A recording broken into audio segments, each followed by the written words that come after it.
मैं Ruchika, Hind focus news में आपका स्वागत है। आप देख रहे हैं हमारा स्पेशल एपिसोड हिंद ज्योतिष। मेरे साथ इस वक्त हैं डॉक्टर पीयूष कमठान।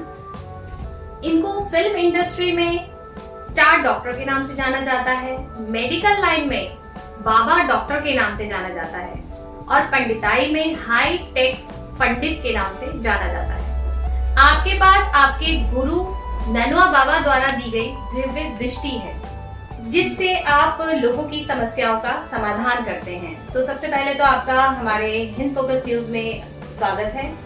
तो आपसे मैं कुछ जानना चाहूंगी, जैसा कि आजकल गंगा स्नान, जिसके बारे में लोगों को नहीं पता है, हमारे जो और एपिसोड आपने देखे हैं उनमें मैंने आपको राशियों के बारे में बताया, लेकिन आज जो मैं टॉपिक लेकर आई हूँ, जो डॉक्टर पीयूष से मैं पूछने वाली हूँ कि जो गंगा स्नान है इसके बारे में लोगों को बिल्कुल नहीं पता है। लोग गंगा में जाते हैं स्नान करने के लिए, वो किस तरीके से करना चाहिए, जो गंगा जी अपने घर लेकर आते हैं उसको किस तरीके से लाना चाहिए। तो ये मैं आपसे पूछना चाहूंगी कि कोई नियम है, कोई कायदे कानून भी है इनके लिए कि ऐसा करना चाहिए। सबसे पहले तो मैं आप हिंद फोकस न्यूज का अभिनंदन करता हूं कि उन्होंने मुझे इस विषय पर बोलने के लिए आमंत्रित किया, जिससे कि जनमानस का कल्याण हो सके। अब सबसे पहले आपको मैं गंगा जी में नहाने का विधान बताता हूँ। ज़्यादातर लोग जानते नहीं कि गंगा जी में नहाने के लिए उनसे पहले आज्ञा लेनी चाहिए। गंगा हमारी पूजनीय माता है। भागीरथ जी की वजह से उनका पदार्पण पृथ्वी पर हुआ, तो उनसे हमें आज्ञा लेनी चाहिए कि पहले आप माता जी, हम आपके जल में स्नान कर सकते हैं। और लोग अपने बच्चों को भी साथ में ले जाते हैं, और बच्चों पानी जैसी जल उनके ऊपर पड़ता है तो उनका मलमूत्र गंगा जी में निकल जाता है, तो इससे उनके ऊपर दोष लगता है। तो सबसे पहले तो स्वयं भी और वो सारे लोग भी स्वयं मलमूत्र को त्याग कर बच्चों को फ्रेश करा के उसके बाद उनको स्नान कराने के लिए ले जाना चाहिए और गंगा जी से प्रार्थना कर आज्ञा लेनी चाहिए कि हम आप में स्नान करें। और स्नान करने के बाद आपने देखा होगा कि लोग कपड़े से अपने बदन को पोंछ लेते हैं। कई पुराणों में भी इस बात का जिक्र है, पर लोग ध्यान नहीं देते। गंगा जी में स्नान करने के बाद अपने शरीर को जल से, टॉवल से नहीं पोंछना चाहिए। वो जल हमारे 21 पीढ़ियों के पुरखों को जाता है और वो बूंद बूंद करके गिरता है।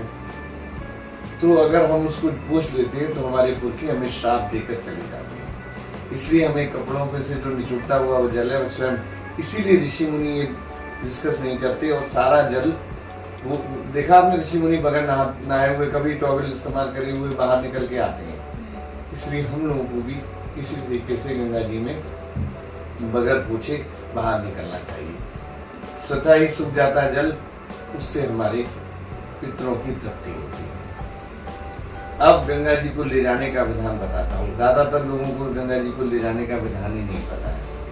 गंगा जी से हमारा रिश्ता बनाने के लिए हमें उसमें गंगा, जितनी हमारी हैसियत हो, छटाक भर दूध है उतना दूध चढ़ा दें। अगर हमारे पास उस टाइम दूध अवेलेबल ना हो तो हम अब उनसे प्रार्थना करें कि आपकी किसी भी में, गंगा, जमुना, कुआरी, किसी में भी माता जी इतना दूध पहुंचा देंगे। और फिर उसमें दूध डालकर फिर उनसे प्रार्थना लेकर गंगा जल को भरना चाहिए। और गंगा जल भरने के बाद सबसे बड़ी गलती लोग ये करते हैं कि उनकी गांठ लगाकर उनकी सांस रोक देते हैं और वो सांस उनकी, जहाँ जहाँ लोगों के घर में गंगा जल रहता है वहाँ वहाँ उनकी सांस रुकती रहती है। इससे लोगों को कई दोष लगते हैं। कई बच्चों के गले में कफ, खांसी, और ये गंगा माता के श्राप के कारण होता है। तो इसलिए जब भी हमें गंगा जल ले जाना हो तो गंगा माता से प्रार्थना करें कि माँ, हम आपको थोड़ी देर में, वैसे तो कोशिश करें कि बोतल में ना ही ले जाएं, लेकिन अगर कोई दूर से आया है तो वो फिर लीक हो जाएगा। हाँ, तो बोतल को सीधा रखें, उसमें छेद कर दें, बोतल पूरी तरह से ना भरें, जिससे कि माँ की श्वास चलती रहे। अगर आप उन्हें माँ बनती है तो उनकी सांस घूटने से आपको पाप लगेगा। ब्रह्मा ने गंगा जल बनाई, पब्लिक ने उसे बोतल में कैद कर दिया। और घर ले जाकर भी गंगा जल को में खोल देना चाहिए, या तो कपड़ा बांध देना चाहिए या उसमें सुई से छेद कर देना चाहिए। इससे गंगा माता का दोष नहीं होगा। ये बहुत अच्छी बात बताई। कई लोगों को पता नहीं है कि गंगा जी में कैसे स्नान करना चाहिए। वो पोंछ लेते हैं, शायद वो पुराने कपड़ों से भी पोंछ लेते हैं जिनके पास टॉवल नहीं होते। तो ये बहुत अच्छी जानकारी है उन लोगों के लिए जो गंगा जी में स्नान करने हर साल या हर महीने जाते हैं, तो ये जो है सबके पास ये जानकारी होनी जरूरी है, जो हमें भी नहीं पता था। और ये तो बहुत ही अच्छी बात बताई कि अगर जो गंगा जल घर में लेकर आते हैं उसको कैसे लाना चाहिए, किस विधि से, और घर में लाके उसको थोड़ा सा खोल देना चाहिए।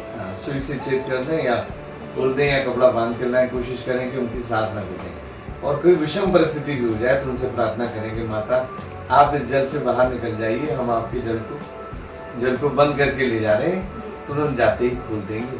तो माता निराकार रूप से उस जल से बाहर निकल जाएंगी, तो उससे उनकी सांस। हम अपने दर्शकों को एक जानकारी और देना चाहते हैं आपके द्वारा कि जो गंगा जी में स्नान करने के टाइमिंग है वो कौन सा समय मतलब सही है और कौन सा समय सही नहीं है, हमें नहीं नहाना चाहिए उस वक्त। देखिए, विषम परिस्थितियों में तो हम गंगा जी में नहा सकते हैं रात को, जैसे कि क्रियाक्रम करके लोग नहाते हैं, उस समय तो माता जी का आशीर्वाद होता है। लेकिन वैसे ही जाकर रात के वक्त गंगा में स्नान करना वर्जित है, क्योंकि माता जी भी शयन करती है जैसे हम लोग शयन करते हैं, इसलिए।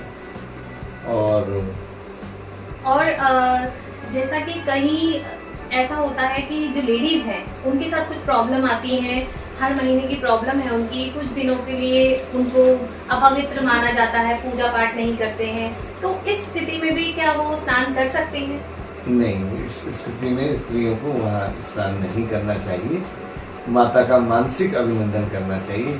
कोई भी उनके साथ जाया हुआ व्यक्ति गंगा माता से प्रार्थना करके जल लेके उनके मुंह में डाल दे तो भी मानसिक स्नान से उनको पुण्य मिल जाएगा। तो जैसा कि हर की पौड़ी तक भी वहाँ तक भी नहीं जा सकते या गंगा जी में ही नहीं, कहीं भी जाना नहीं चाहिए, नहीं जाना चाहिए। एक सवाल और है मेरा आपसे कि जब गंगा जी में स्नान करते हैं तो क्या साबुन लगाना चाहिए, यूज करना चाहिए? नहीं, साबुन का इस्तेमाल बिल्कुल भी नहीं करना चाहिए।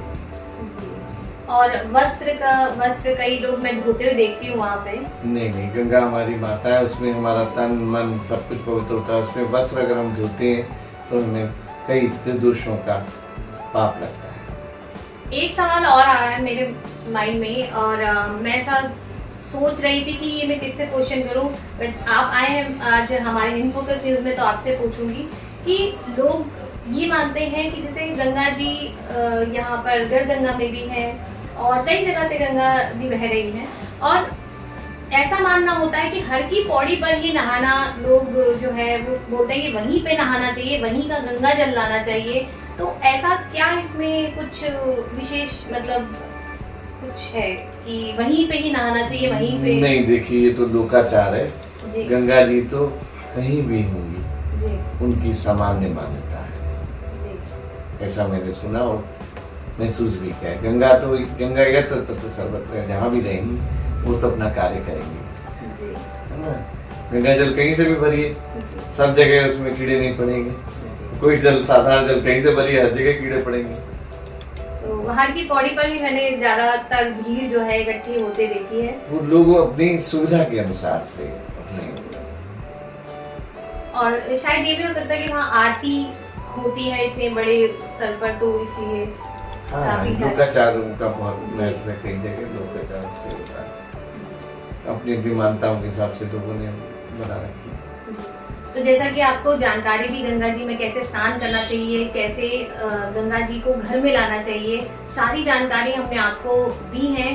तो आप भी इस जानकारी को लोगों तक पहुंचाए और इस वीडियो को ज्यादा से ज्यादा शेयर करिए, ताकि लोगों को पता लगे कि गंगा जी में जो नहाने का तरीका है, गंगा जी घर पे लाने का तरीका है, वो क्या है, जो सही तरीके में, सही मायनों में हमें पीयूष जी ने बताया, पंडित जी ने हमारे, तो उनको ध्यान में रखते हुए आप भी ऐसा ही करें। और हमारी वीडियोस आपको कैसी लग रही हैं, हम आप तक जो जानकारियां ला रहे हैं वो कैसी लग रही हैं, हमें कमेंट करके जरूर बताएं और हमारी वीडियो ज्यादा से ज्यादा शेयर करिए।